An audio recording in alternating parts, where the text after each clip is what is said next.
Ready to see which Rolex watches have become legends? Let's count them down. Our list starts with a Hollywood legend, the James Bond Rolex Submariner 5513.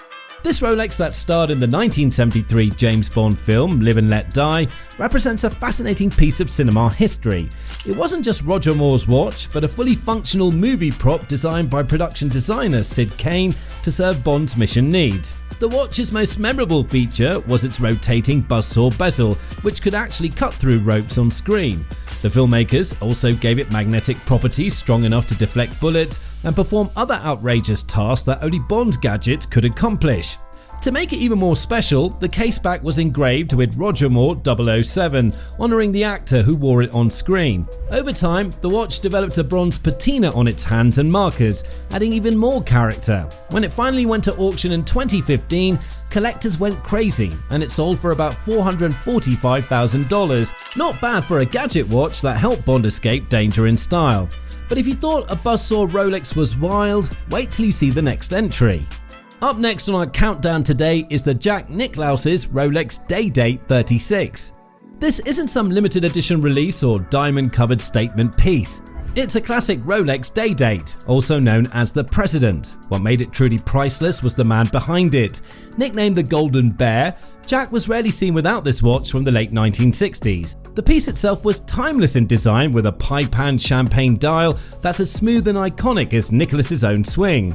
Even more special was the fact that this watch was gifted to him by Rolex back in 1967. The golf legend wore it faithfully for decades through 18 major championship wins and countless unforgettable moments on the green.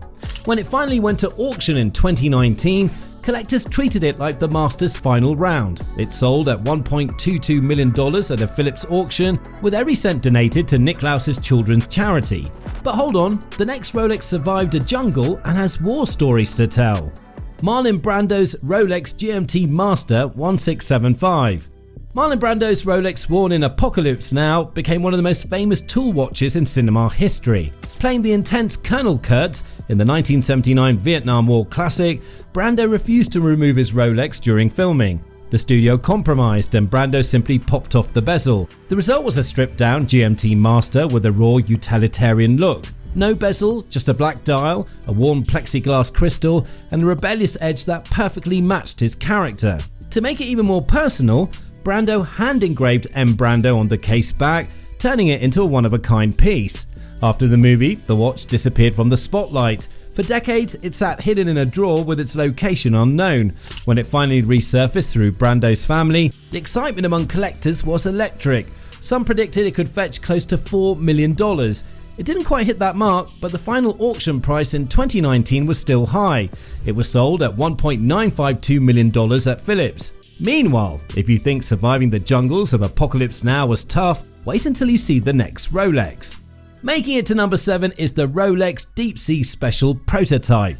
Back in the 1950s, Rolex decided to push the limits of watchmaking by building an experimental piece designed to survive the ocean's deepest depths. How deep are we talking? Deep enough to strap the watch onto the outside of a submersible and send it more than 3,000 meters underwater. In 1953, one of these early prototypes joined the Bathyscaphe Trieste and set a deep dive record at 3,150 meters. Then in 1960, an updated version accompanied Jacques Piccard all the way down to the bottom of the Mariana Trench. For comparison, Rolex's modern Sea Dweller might be the star in 2025, but in the 50s they were literally sending watches to the ocean floor. So what made the Deep Sea Special so unique? Rolex only produced about 7 prototypes between 1953 and 1960. Each one has an oversized dome-shaped crystal built to withstand the crushing forces of the deep. These watches were never made for the public, which makes them incredibly rare. In fact, the very first prototype, known as Number 1, appeared at a Christie's auction in 2021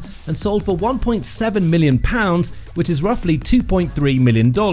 That's a world record in both depth and price for a Rolex that literally stared into the abyss. And the next rare model we'll look at, let's just say it's even bolder, with a nickname to match. Sitting on a number 6 spot is the Rolex Daytona 6240. The Neanderthal Daytona, reference 6240, earned its nickname for being primal in the best way.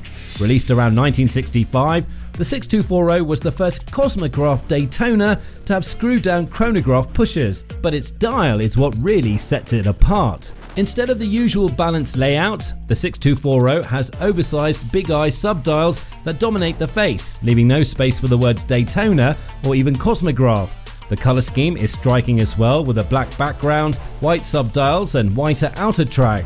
Rolex never repeated this look again, which makes it truly one of a kind. You can think of it as the missing link between the earliest Daytonas and the refined Paul Newman models. Very few of it exists. That rarity was made crystal clear when one surfaced at a Phillips auction in 2018, fetching over $3 million.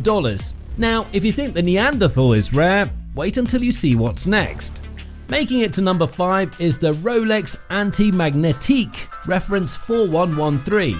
A strong contender is the Rolex, reference 4113, split seconds chronograph. This 1942 era timepiece is the stuff of legend among horology nerds. Only 12 examples were ever made, and they weren't even sold to the public.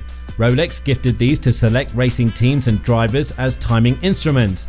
In fact, the 4113 was a secret weapon in timing sports car. It had split seconds complication that let users time multiple events simultaneously. Aside its ultra-low production, the 4113 has a huge 44mm case to accommodate the complex movement. Yet, it's cased in unassuming stainless steel. In fact, discovering one in the wild is every collector's fantasy. When a reference 4113 hit the auction block in 2016, that fantasy turned into a bidding war. The watch sold for $2.4 million at Phillips, shattering records for vintage Rolex chronographs. That price might seem lower than some modern Daytonas, but you can't exactly order another 4113. Its rarity is off the charts. Now, imagine a Rolex so rare it was thought not to exist until 3 showed up. Oh yes, it's time for the legend. Swinging right into number 4 is Rolex Daytona 6263, the legend. This is a variant of the Daytona, reference 6263, and only 3 watches like this have been found on the planet. What makes it special? It's an early 6263 Cosmograph Daytona in 18-karat yellow gold with an oyster lemon Paul Newman dial.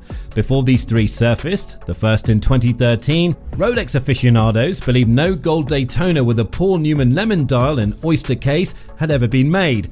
Its discovery caused an earthquake in the watch world, a holy grail nobody knew to hunt for. Visually, the Legends dial features a bright lemon yellow coloration with white subdial print, unlike the usual cream or black, hence the nickname.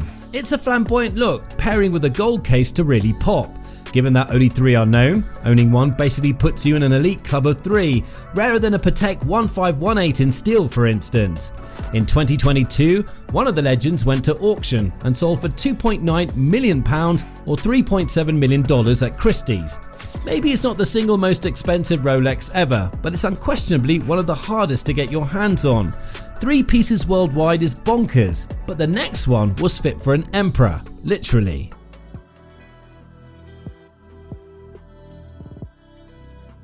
When an emperor asks for the rarest watch you have, you better come up with something special. In 1954, Bao Dai, the last emperor of Vietnam, walked into a Rolex boutique in Geneva and did just that. Rolex presented him with a one-of-a-kind reference 6062, now forever known as the Bao Dai. This watch is a marvel. It's only one of 3 Rolex 6062 models ever made with a black dial and diamond hour markers, and the only one of those to feature diamonds at the even hours, the 2, 4, 6, 8, 10, 12 positions.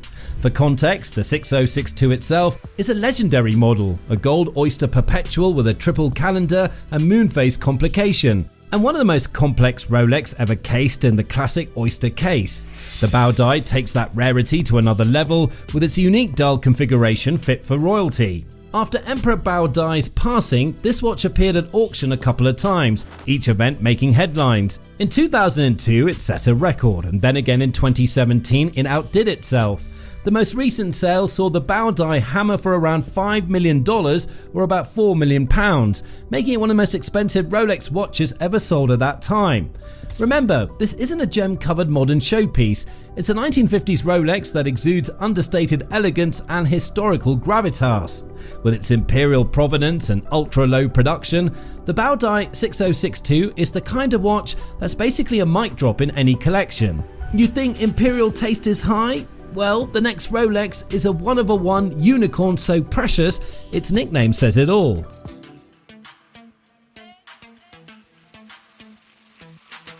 If ever a watch deserved to be called a unicorn, it's this one. The Rolex Daytona 6265 Unicorn is the only known vintage Daytona made in 18 karat white gold.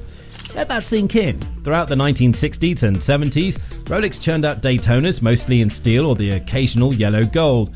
But white gold, they made exactly one, and remained a well-kept secret for decades. Created in the early 1970s and delivered to a German retailer, the Unicorn 6265 is a singular specimen.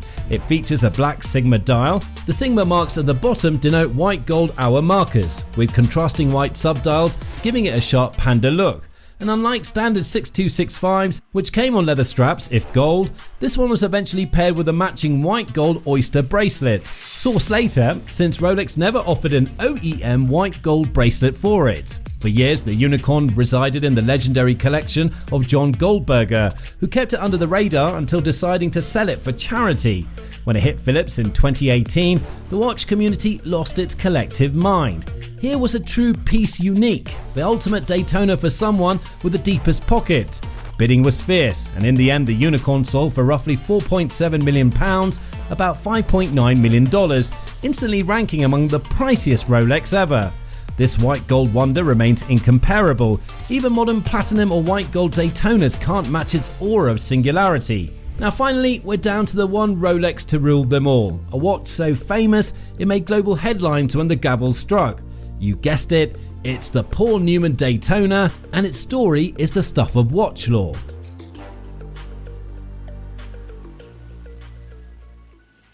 Here it is, the most expensive Rolex ever sold, and arguably the most legendary, Paul Newman's personal Daytona. Now if you're into watches, you know the backstory. If not, buckle up because it's awesome. In the late 60s, iconic actor and race car driver Paul Newman was often seen wearing a particular Rolex, a Daytona reference 6239 with an exotic dial, now forever dubbed the Paul Newman dial. The watch was a gift from his wife Joanne Woodward, who even inscribed the case with "Drive Carefully Me" as a loving reminder. Newman wore it for years while racing, inadvertently sparking a craze for those once unpopular exotic dial Daytonas. Fun fact, Rolex made only about 2,000 to 3,000 Daytona 6239s with the exotic Paul Newman dial, and they initially sold poorly until Newman's cool factor turned them into the hottest tickets in watch collecting. But Newman's own watch, the one that started it all, has a tale.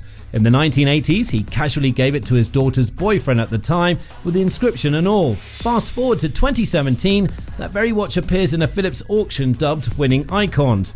The result blows the roof off the auction world. After 12 minutes of intense bidding, Paul Newman's Daytona sold for $17.8 million or £14.2 million, setting a world record for any wristwatch at the time. The room erupted in applause. This wasn't just a watch sale, it was history being made. The buyer got not only a super rare Rolex, but a piece of Hollywood and motorsport legend on the wrist. It's hard to top that. A watch once valued at a few $100 became a $17 million trophy. Talk about investment. More importantly, it marked the moment the mainstream world woke up to the wild, wonderful world of vintage watches. Paul Newman's Daytona isn't just rare, it's iconic. It symbolizes how a great story and a bit of serendipity can turn an ordinary object into a cultural grail. From James Bond tricked out Submariner to an Empress moon phase, from a prototype that braved the ocean depths to the record-shattering Paul Newman Daytona, these Rolexes redefine what rare means in the luxury watch game. Each one blends historical significance, absurd scarcity, and a jaw-dropping price tag. They're the kind of pieces that make even billionaire collectors sweat and scheme. Now, if you enjoyed this whirlwind tour through Rolex lore and legend, there's plenty more where that came from. Why stop at Rolex? Take a peek at our next video where we delve into Anat Ambani's watch collection. It's an eye-popping showcase of ultra-luxury timepieces that make even these Rolex prices look almost ordinary. Trust me, you won't believe what the son of Asia's richest man has in his watch box. Go check it out, and until next time, stay curious and keep it bold.